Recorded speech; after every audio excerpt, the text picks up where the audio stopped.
नमस्ते। आप दोनों का स्वागत है। मेरे साथ आज है अनघा, जो एक चेस प्लेयर थे पहले, और she is also into running, दौड़ के कॉम्पिटिशन्स में पार्टिसिपेट करती हैं एक्टिवली, और बहुत सारा कोऑर्डिनेशन भी किया है विजुअली इम्पेयर्ड के साथ उन्होंने, और काफ़ी कुकिंग कॉन्टेस्ट भी विन कर चुकी हैं, और हाल ही में गोल्डन आई शेफ में इन्हें बहुत सारी ट्रॉफी मिली हैं। She is a working mom, job भी करते हैं। तो हमारे साथ और उनके भाई हैं जो हमारे साथ जुड़े हैं आज, और मिस्टर स्वप्निल शाह, जो कि वर्ल्ड चैंपियनशिप और ओलंपियाड में for the blind 12 times 12 bar participate कर चुके हैं, और इंडिया को रिप्रेजेंट कर चुके हैं, और पार्ट नेशनल चैंपियनशिप में भी 40 बार पार्टिसिपेट किया है, एंड उन्होंने चैंपियनशिप भी विन की है 10 टाइम्स, और 8 बार रनर अप रह चुके हैं, और अभी काफ़ी सारी कोचिंग क्लासेस लेते हैं रेगुलर और ब्लाइंड के लिए। तो हम इनके साथ आज बात करेंगे।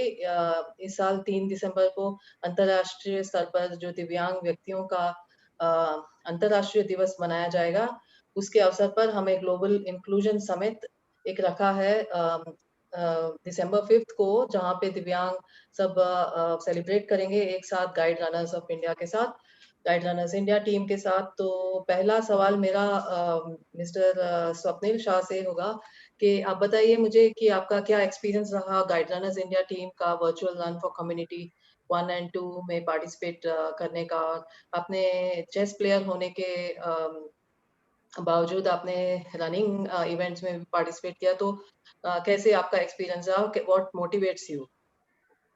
नमस्कार मैडम। अ मैडम, जो 2 बार मैंने पार्टिसिपेशन किया वो बहुत ही अच्छा एक एक्सपीरियंस था मेरे लिए।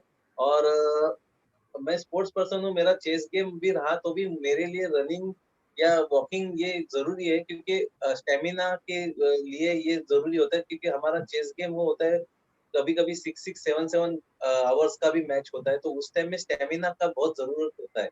तो उसके लिए इस रनिंग और वॉकिंग और डेली एक्सरसाइज़ ये हमारे लिए, या योगा, ये बहुत ज़रूरी है। और मुझे गाइड रनर इंडिया के साथ जो एक्सपीरियंस मिला, बहुत ही अच्छा मिला। उन्होंने बहुत अच्छा मतलब कोऑपरेट किया, मतलब बहुत सारे ब्लाइंड जो जिनको मैं जानता नहीं था, उनकी वजह से मैं एक-दूसरे को मैं जानने लगा। तो ये मेरे लिए बहुत अच्छा था, और मैं इसके बाद भी जो भी इवेंट होंगे तो मैं ज़रूर उसमें पार्टिसिपेशन करूँगा। इसके लिए मैं गाइड रनर ऑफ इंडिया का तहे दिल से शुक्रिया मानता हूँ। अच्छा, थैंक यू। और मैं अनघा से पूछना चाहूँगी कि आपने बहुत ही ज़्यादा कंट्रीब्यूशन दिया है दोनों रन्स में। आपने विजुअली इम्पेयर्ड के साइड से आपने लीडरशिप ली है, और इतना कोऑर्डिनेशन किया है सबके साथ, और रन में पार्टिसिपेट भी किया है अपनी डॉटर के साथ। तो व्हाट मोटिवेट्स यू? आपको किससे प्रोत्साहन मिलता है, और कैसे आप कर लेते हैं इतना? अ, नमस्ते मैडम। मैं नमस्ते। करीबन 5-6 साल से पिंकाथॉन में मैं जॉइन हुई। वो उसी कारण मेरी आपसे पहचान हो गई, और मुझे है ना रनिंग में बहुत इंटरेस्ट है। पिंकाथॉन जब भी आता है या दिसंबर के हम राह देखते थे, लेकिन अभी ये कोविड की वजह से ये साल हम लोग पार्टिसिपेट नहीं कर पाए।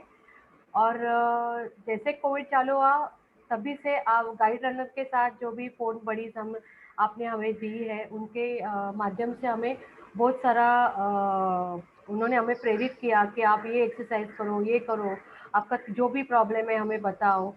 तो उनके पास से हम करते थे, और वो माध्यम से हम ऐसे ही जैसे 2 बार हमारा इंडियन सॉरी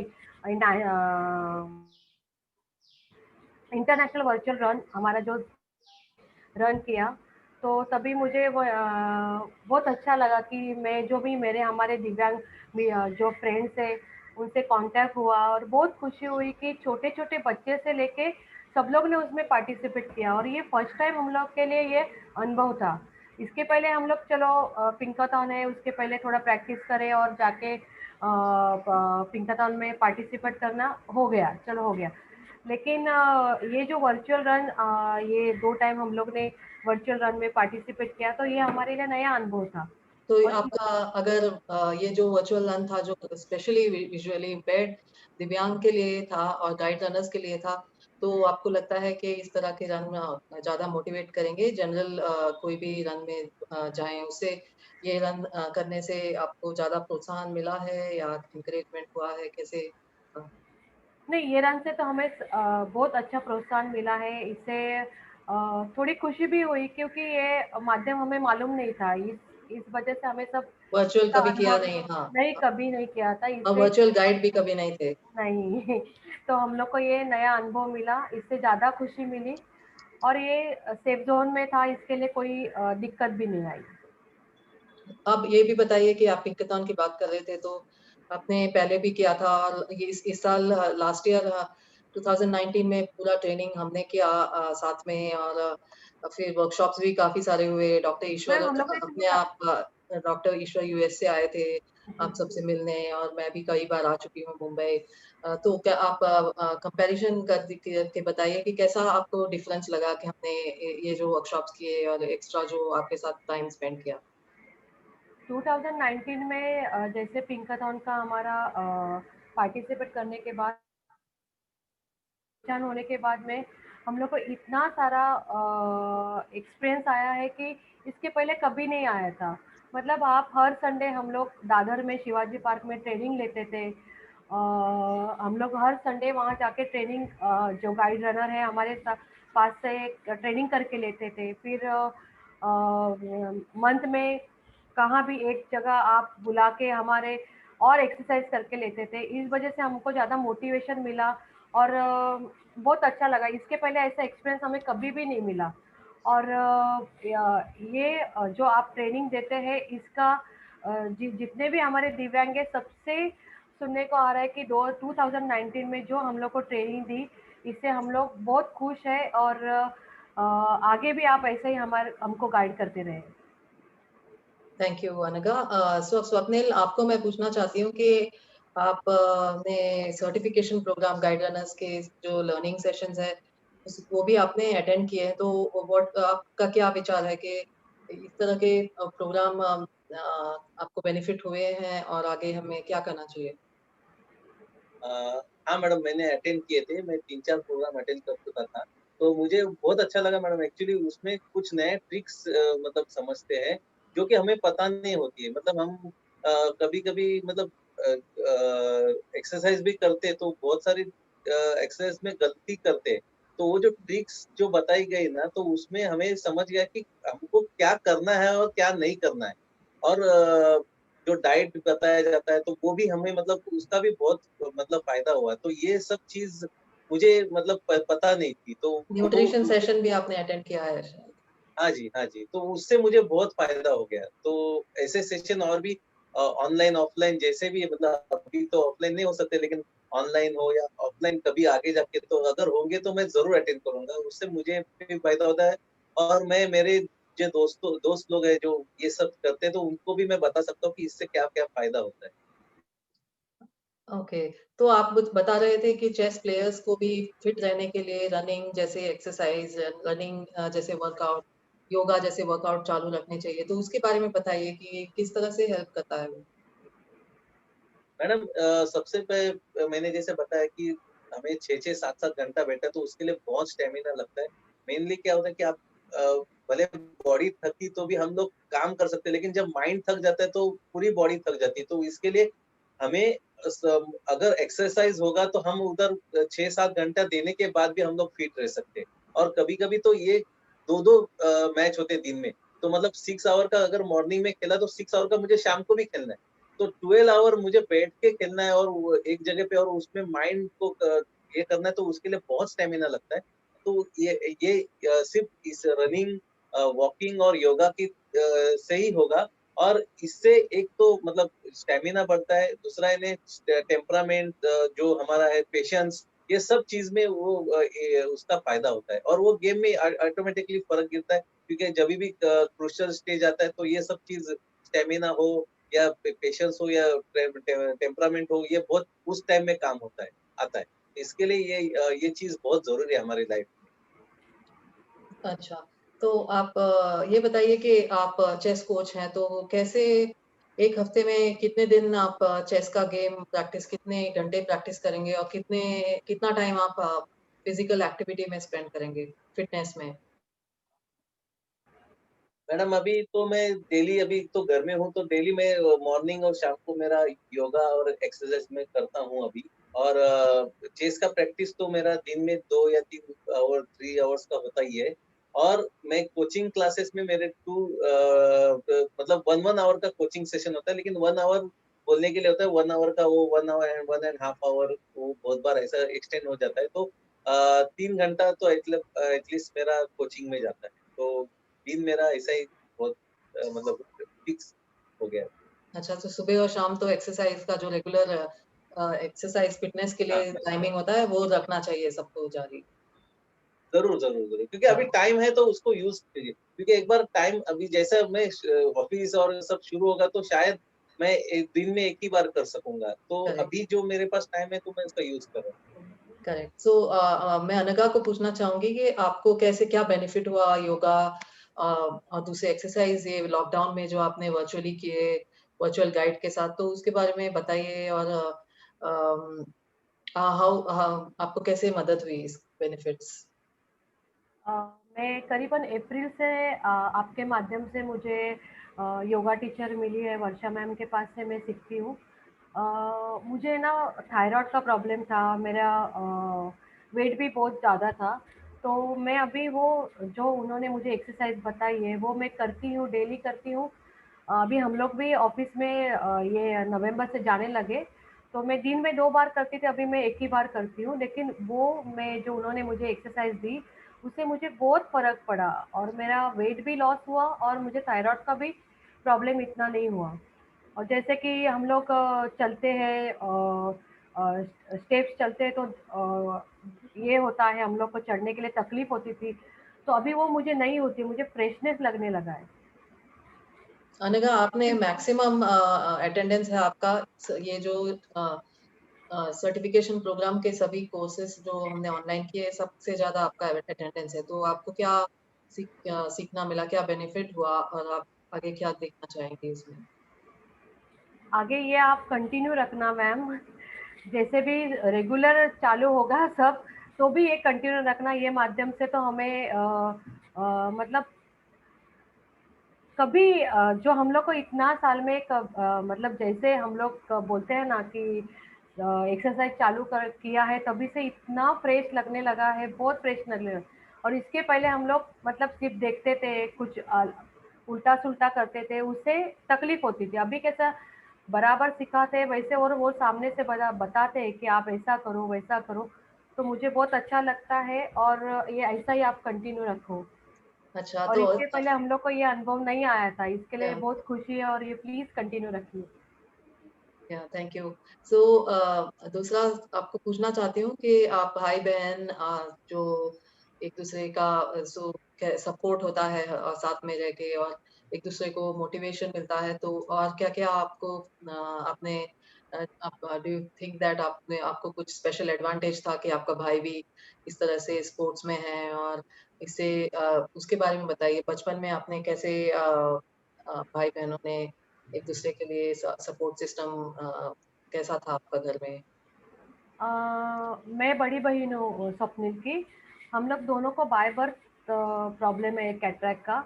तो बचपन से मेरी माँ ने हम दोनों को बड़ा पाल-पोस के बड़ा किया है। तो मेरा भाई मैं नॉर्मल स्कूल में पढ़ी हूँ। मेरा भाई का बहुत थोड़ा प्रॉब्लम ज़्यादा था, तो उसको हैप्पी होम स्कूल में मम्मी ने उसको डाला था। तो उसका एजुकेशन वहाँ से हुआ है और मेरा नॉर्मल स्कूल से हुआ है। हुँ, लेकिन मतलब एक-दूसरे को हम हमारी जो तकलीफ़ है एक-दूसरे को हमें पता थी, तो मैं क्या प्रॉब्लम फ़ेस करती हूँ उसे बताती थी, वो क्या प्रॉब्लम फ़ेस करता था मुझे बताता था। तो हम लोग को एक-दूसरे को हम लोग ऐसे ही हेल्प करते थे। और अभी क्या हुआ है कि मेरा रोल थोड़ा मैं कम पार्टिसिपेट करती हूँ गेम में वगैरह में जो भी ऑनलाइन है। लेकिन पहले मुझे सब पहचानते थे, अभी मुझे स्वप्निल की बहन करके पहचानते हैं। तो मुझे ये बहुत अच्छा लगता है। सबसे पहले चेस में इंटरेस्ट किसको हुआ और कैसे आप दोनों स्कूल ने में पिकअप वगैरह मेरा मामा है, मुझे हम लोग को सिखाता था। स्कूल में वगैरह मैंने पार्टिसिपेट किया है, 1-2 बार पार्टिसिपेट किया, ज़्यादा स्वप्निल ने किया है। तो स्वप्निल के वजह से अभी सब लोग मुझे पहचानने लगे हैं। किया? या नेशनल चैंपियन है स्वप्निल, तो हाँ, ओवर मैं टू प्राउड करती स्वप्निल। हूँ उसके ऊपर। हाँ, हाँ, स्वप्निल, आप ये बताइए, आप फाउंडर मेंबर है All India Chess Federation for the Blind, तो ये इस संस्था के बारे में बताइए और कैसे चेस खेलते हैं हम ब्लाइंड के साथ, वो बताइए। मैडम पहले एक स्टेट लेवल में एक संस्था होती थी, महाराष्ट्र स्टेट लेवल में। वो 1984 में, मतलब मैं स्कूल में था तभी, मतलब मेरे जो सीनियर्स थे उन्होंने वो बनाई थी। तो उसके बाद 1997 में अब स्टेट लेवल तक तो हमारा काम अच्छा चल रहा था, हम लोग स्कूल में जाके सिखाते थे। मैं स्कूल कॉलेज में था तभी भी मैं स्कूल में जाके सिखाता था, तो मतलब 91 में मैं सब कॉलेज में था, तो तभी मैं स्कूल में जाके सिखाता था स्कूल। तो हाँ, 97 में हमारे जो प्रेसिडेंट है डॉक्टर चारुदत्त जादव, उन्होंने सोचा कि हम लोग महाराष्ट्र लेवल में तो बहुत काम कर चुके हैं, हमें अभी ऑल इंडिया लेवल में जाना है। तो तभी मैं और मेरे साथ मदन बागायतकर और बहुत सारे हमारे तभी के चेस प्लेयर्स थे, हम लोग ने उनको सपोर्ट किया और बोले हम जरूर नेशनल लेवल में जाएंगे और जो भी उसके लिए लगेगा हम करेंगे। लेकिन नेशनल लेवल में जाने के बाद एक सबसे बड़ा प्रॉब्लम था कि कांटेक्ट किसको और कहाँ करें। तो हम लोग ने उस टाइम में थोड़ा एनएबी और नेशनल फेडरेशन का हेल्प लिया कि आपके मतलब महाराष्ट्र का तो हमें पता था, लेकिन महाराष्ट्र के बाहर स्पेशली साउथ साइड का हमें इतना पता नहीं था कि वहां पर कैसे हम लोग टच करें। तो फिर हमको एनएबी फेडरेशन और हमारे जो दोस्त लोग थे बाहर के, उनको थोड़ा विश्वास में लेके हम लोग ने फिर बोला कि आपके यहाँ के जो भी ब्लाइंड चेस खेलते उनका कांटेक्ट नंबर, कांटेक्ट तभी तो मोबाइल नहीं था, लेकिन ऐसे ही लैंडलाइन नंबर हो या उनका जो भी एड्रेस हो हमको दे दीजिए। तो उनकी तरफ से हमें बहुत कुछ मतलब डेटा मिल गया। करीबन हम लोग 700-800 लोगों को तभी मतलब ढूंढ पाए। और हम लोग ने सोचा कि हम एक काम करते कि एक नेशनल लेवल का इवेंट रखेंगे, तो वो सबको एक प्लेटफॉर्म में हम लोग लाके हम लोग एक बार डिस्कस करेंगे। तो 1998 में हम लोग ने फर्स्ट नेशनल चैंपियनशिप ऑर्गेनाइज की थी बॉम्बे में अंधेरी स्पोर्ट्स कॉम्प्लेक्स में। वहां पर 471 एंट्री आई थी। और ये हमारे लिए बहुत बड़ा एक अचीवमेंट था, क्योंकि हम लोग ने इसके पहले इतना बड़ा इवेंट कभी किया नहीं था, तो वो एक हमें फायदा हो गया। और उसके उसके बाद हम लोग ने सबसे बताया कि हम ऐसा ऐसा करना चाहते हैं, ऑल इंडिया लेवल में काम करना चाहते हैं, तो आप हमको सपोर्ट कीजिए। और उस टाइम में हम सभी लोगों ने, मतलब बाहर के जो स्टेट थे, तमिलनाडु, आंध्र प्रदेश, दिल्ली, कलकत्ता, सॉरी वेस्ट बंगाल, सभी मतलब झारखंड, वो छोटे छोटे स्टेट थे, उन्होंने भी सपोर्ट किया और वो बोले हम लोग जरूर करेंगे। और उसके बाद आज 21 स्टेट एफिलिएटेड है All India Chess Federation for the Blind को। हाँ, और मोर देन 2000 प्लेयर्स उसमें रेगुलर बेसिस पे खेलते हैं। और मैं आपको बताने के लिए ये चेस बोर्ड लाया हूँ कि ब्लाइंड का बोर्ड कैसे होता है। ये ओके, दिख रहा है मैंने आपको। हाँ, हाँ, तो ये बोर्ड हमारा होता है ऐसा, जिसमें देखिए ये ब्लैक और ये डार्क स्क्वायर, और ब्लाइंड के लिए ब्लैक व्हाइट नहीं होता है, वो डार्क और लाइट स्क्वायर बोलते हैं। तो ये डार्क स्क्वायर जो होते हैं ये ऊपर के साइड में होते हैं, अच्छा, और ये जो लाइट स्क्वायर होते हैं ना वो थोड़े नीचे के साइड में होते हैं, और सब स्क्वायर में होल है। तो ये इसके और ये पीसेस होते हैं, ये जैसे कि पीस है, इसके नीचे रॉड है। तो ये रॉड ये इसमें फिक्स हो जाता है, तो उससे समझ, वो पीस हम जब खेलते तो ये हिलता नहीं है, मतलब वो गिर नहीं सकता ना। तो अगर रॉड नहीं होगा तो हम हाथ लगाएंगे तो गिर जाएगा।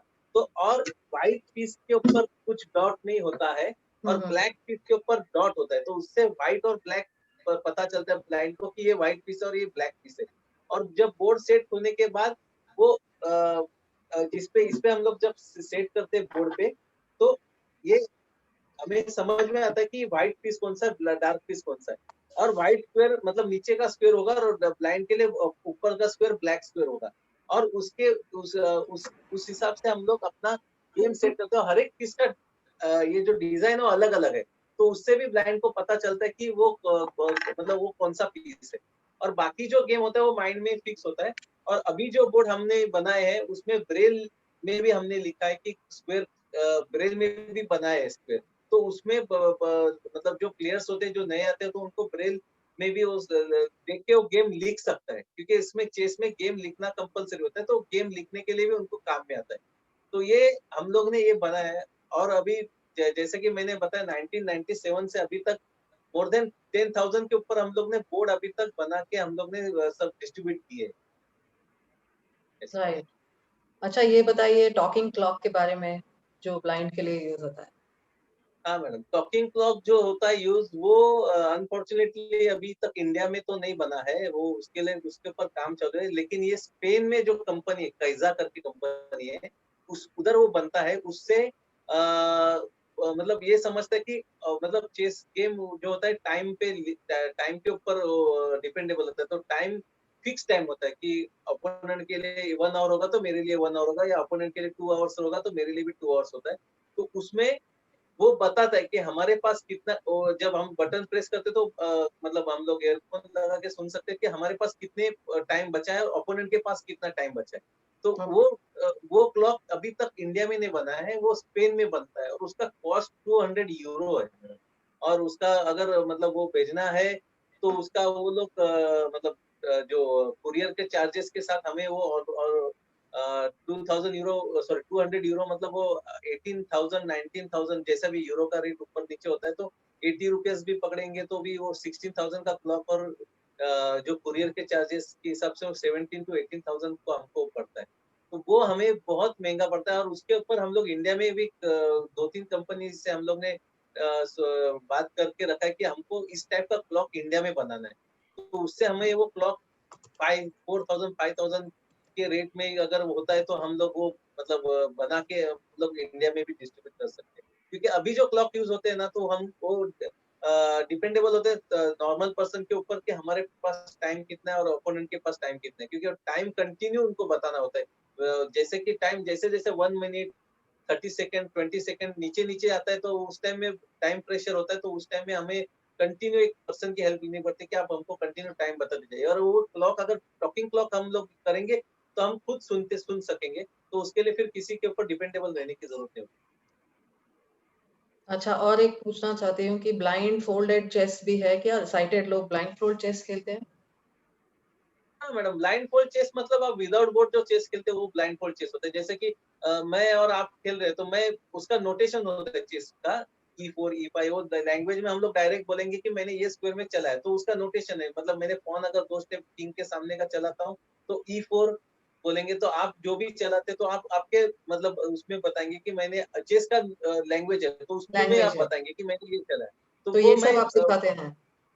हाँ, ये सब ये तो चेस में बेसिक है मैडम, वो तो सिखाना ही बेसिक। पड़ेगा। हुँ, ये तो हुँ। करना पड़ता है। और उसके वो ब्लाइंड फोल्ड गेम में हम लोग करते थे। मतलब जैसे कि अभी फ़ोन के ऊपर हम लोग खेलते हैं, उस टाइम में हमारे पास भी बोर्ड नहीं होता है और सामने वाले के पास भी बोर्ड नहीं होता है, तो उस टाइम में वो हम गेम खेलते हैं, तो वो ब्लाइंड फोल्ड कहा जाता है। और वो साइटेड पर्सन भी खेलते हैं, वो उसका नाम ब्लाइंड फोल्ड है, लेकिन वो ऐसा नहीं कि ब्लाइंड ही खेल सकते हैं, नॉर्मल पर्सन भी खेल सकते अच्छा, ओके। तो ऑनलाइन में जो चेस खेलते हैं, ये तो बोर्ड बताया, ऑनलाइन कैसे होता है फिर? ब्लाइंड ऑनलाइन कर सकते हैं? हैं। हाँ, ऑनलाइन भी मैडम टूर्नामेंट होते हैं। अभी हम लोग ने ये वो लॉकडाउन के पीरियड में मैडम हम लोग ने All India Chess Federation for the Blind ने मैडम 4-5 टूर्नामेंट ऑनलाइन रखे थे। नेशनल लेवल के टूर्नामेंट भी रखे थे। और अभी परसों एक FIDE का मतलब FIDE जो वर्ल्ड बॉडी है उसका FIDE का एक ऑनलाइन वर्ल्ड चैंपियनशिप भी हुआ था। उसमें इंडिया का टीम ने भी पार्टिसिपेशन किया था। तो और इवन अभी भी चल रहा है, फाइनल में रशिया और पोलैंड का मैच अभी है। रशियंस और पोलैंड का टीम खेल रही है। तो ऑनलाइन भी गेम खेला जाता है। एक उसका एक प्लेटफॉर्म होता है, ली चेस करके एक होता है, और अलग-अलग प्लेटफॉर्म है। चेस मूव एक प्लेटफॉर्म है, ली चेस एक प्लेटफॉर्म है, टोरेंट करके एक प्लेटफॉर्म है, तो उसके ऊपर वो खेला जाता है। तो वो टूर्नामेंट जो रखते हैं वो सोचते हैं कि उनको कौन से प्लेटफॉर्म पे लेना है, लेकिन उसमें ब्लाइंड भी खेल सकते हैं, एक्सेसिबल है ब्लाइंड के लिए भी वो खेलने के लिए, विदाउट किसी का हेल्प लेके ब्लाइंड खेल सकते हो। अच्छा, वेरी नाइस। तो ऑनलाइन भी खेल सकते हैं, दैट इज़ वेरी इंटरेस्टिंग। तो एक चेस का गेम रखेंगे हम एक दिन, ज़रूर मैडम, ज़रूर। बेसिक सिखा के मज़ा आएगा अगर हम सब कुछ और इंटरेस्टिंग एक्टिविटी करें तो। अच्छा, मैं अनघा जी, से जी। पूछना चाहूँगी कि अभी आप वर्किंग मॉम हैं, आप काम पे भी जाते हैं और आपकी बेटी भी अभी इतनी 18 years I think she is, and your son is also there, and 2 बच्चे हैं और आप वर्किंग हैं और इतना फिटनेस के एक्टिविटीज करते हैं, कॉम्पिटिशन्स में पार्टिसिपेट करती हैं, तो आप ये सब कैसे वर्क लाइफ बैलेंस करती हैं? बैलेंस करना पड़ता है, जो उसमें मुझे इंटरेस्ट है इसके लिए वो बैलेंस ऑटोमेटिक हो जाता है। ऑटोमेटिक आ जाता है, पता ही नहीं लगता है। कि दिव्यांग के लिए आपके वजह से कुछ दिव्यांग के लिए उनको अच्छा ट्रेनिंग मिल रहा है तो ऑटोमेटिक बैलेंस मुझे बहुत खुशी होती है कि सभी दिव्यांग को ज़्यादा से ज़्यादा ट्रेनिंग मिले, ज़्यादा से ज़्यादा उनको इन्फॉर्मेशन मिले, इसे मैं खुशी से सब बैलेंस करके करती हूँ। अभी ये कोविड के टाइम पे भी हम लोग ने बहुत सारे दिव्यांग को हेल्प किया है, कि उनको कोई ग्रोसरी नहीं मिली, आपके माध्यम से हम लोग ने वो किया है। कोई-कोई जगह एकदम दूर है तो वहाँ के जो भी एमएलए है, नहीं तो वहाँ के जो कॉर्पोरेटर है, उनको कॉन्टैक्ट करके उनको भी ग्रोसरी मैंने मिला के दी है। मेरे को बहुत खुशी होती है ऐसा सब करने के लिए। तो बैलेंस हम लोग टाइम निकालते हैं और मेरी फैमिली जो है ना मैम, मेरे हस्बैंड है, मेरे बेटा, मेरी बेटी, मेरी सास भी हमारे साथ रहती है, तो सब लोग मुझे एडजस्ट करते हैं। मेरे ज़्यादा से ज़्यादा मुझे मेरी हेल्प मेरे जो हस्बैंड है उनके वजह से मैं मेरा टाइम निकाल सकती हूँ, वो बहुत मुझे हेल्प अच्छा, करते हैं। अच्छा, दैट्स वेरी नाइस। और मेरा आखिरी सवाल होगा, अंतर्राष्ट्रीय दिव्यांग दिन के लिए अ, आपका क्या मैसेज होगा इस साल के जो December 3rd 2020 को जो इंटरनेशनल वर्ल्ड डिसेबिलिटी डे है, तो उसके अवसर पर आप के क्या विचार हैं और क्या आप देखना चाहेंगे आगे? अ, ये 3 तारीख को जो होता है वर्ल्ड डिसेबल डे मैडम, उसके लिए तो इसके पहले तो हम लोग कुछ ना कुछ इवेंट होता था, हमारा चेस का कंपटीशन क्या? होता था या हम लोग कुछ मैसेज करते थे, लेकिन अनफॉर्चुनेटली ये फर्स्ट टाइम है कि जो हम लोग कुछ नहीं कर रहे। लेकिन चेस के माध्यम से तो हम लोग कुछ ना कुछ तो जरूर करेंगे वर्ल्ड डिसेबल डे। लेकिन जो आप कर रहे हैं मैडम, जो वर्चुअल रन हो रहा है और आपकी टीम सिर्फ उतना ही नहीं कर रही है मैडम, आप बाकी मतलब जो ये लॉकडाउन में जिनको प्रॉब्लम थी, उनको भी बहुत सारे आपने हेल्प की है। तो ऐसे ही मतलब आप मतलब हैंडीकैप के साथ आपकी तरफ से हेल्प, आपकी तरफ से जो आप कर रहे हैं वो सबको समझना चाहिए, क्योंकि बहुत सारा चीज़ होता है कि लोगों को पता ही नहीं रहता कि मतलब आप लोग हेल्प कर रहे हैं। तो ये सब मतलब सामने आना चाहिए, मुझे ऐसा लगता है, क्योंकि इतना अच्छा आप काम कर रहे हैं, लोगों तक कोई लोग सिर्फ मतलब जो कुछ नहीं कर रहे हैं, मतलब एमएलए हो या नगर मतलब कॉर्पोरेटर हो, कुछ नहीं कर रहे, लेकिन वो अपना पब्लिसिटी ऐसे ही करते हैं। लेकिन आप बिना कुछ सोर्स का भी आप इतना काम कर रहे हैं, तो वो आपका सब काम लोगों तक पहुँचना ज़रूरी है। और ऐसे ही लोग और आगे आए और डिसिप्लिन लोगों ने आप खुद को हम दिव्यांग है ये नहीं समझ के, हम अगर नॉर्मल जैसा अगर कुछ करते हैं, तो वो मुझे ज़्यादा अच्छा लगेगा कि हम हमेशा ये नहीं पकड़ना चाहिए कि हम लोग दिव्यांग हैं, हमको यही है, हमको ये प्रॉब्लम है। ये सिर्फ प्रॉब्लम लेके, प्रॉब्लम तो सभी को है, प्रॉब्लम सोचेंगे तो सबकी लाइफ में प्रॉब्लम होते ही है। लेकिन उसको रोके हमको नहीं चलेगा, हमको आगे बढ़ना है। और जो चीज़ हमारे पास नहीं है, उसको ही आप उसका मतलब उसको शक्ति बना के आप आगे बढ़ोगे तो ज़रूर उसका फ़ायदा होगा, मुझे ऐसा लगता है। तो ये बहुत सुंदर बात बोली अ, आपने, थैंक यू। हाँ, उसके लिए मैं ये हाँ। मैसेज देना चाहता हूँ। Thank you. और अनघा से मैं पूछ रही थी, तो हाँ, दिव्यांग दिवस के लिए आप कुछ प्रोग्राम आप करने वाली हैं ग्लोबल इंक्लूजन समिट में जो December 5 को है, तो उसके बारे में बताइए। अ, हर साल हम लोग कुछ ना कुछ जैसे मैं ऑफिस में रहती हूँ तो उस दिन हमारे ऑफिस में जितने भी दिव्यांग हैं वो सब इकट्ठा होके हम लोग दिव्यांग दिन मनाते हैं और कुछ भी कहाँ भी एक्टिविटीज़ रहती है वहाँ पार्टिसिपेट करते हैं। लेकिन इस साल जो ऑनलाइन आपने जो हमारे लिए कॉन्टेस्ट रखा है, जो भी आपने थीम रखी है कि कोविड के वजह से आपको कोई भी समस्या आप उससे कैसे फेस करते हो, तो वो थीम पे कोई जन ड्रामा कर रहे हैं, कोई सॉन्ग गा रहा है, कोई इंस्ट्रूमेंट बजा रहा है, कोई डांस कर रहा है। तो छोटे-छोटे बच्चे भी हैं, मतलब 8 साल से लेके अभी मेरी उम्र तक 50 साल तक सब लोग उसमें पार्टिसिपेट कर रहे हैं। तो ये बहुत खुशी हो रही है। मैं सबसे पूछती हूँ आप उस पे पार्टिसिपेट करोगे क्या, सब जगह से हाँ हम लोग करेंगे ना, क्यों नहीं करेंगे। सबको बहुत खुशी हो रही है कि हम लोग बाहर नहीं जा सकते तो आपके माध्यम से ये कंपटीशन में हम लोग हिस्सा ले सकते हैं, तो उनको बहुत खुशी हो रही है। Okay, thank you so much for coordinating. और अनघा बहुत ज्यादा कंट्रीब्यूशन रहा है आपका, thank you so much. And thank you. Swapnil, आपका भी थैंक यू, धन्यवाद। आप इतना सपोर्ट करते हैं, कोई भी एक्सपर्ट एडवाइस देनी है तो आप इमीडिएटली तैयार हो जाते हैं। तो thank you so much. Thank you. Thank you. Okay, thank you thank so you. Much. Thank you so much ma'am.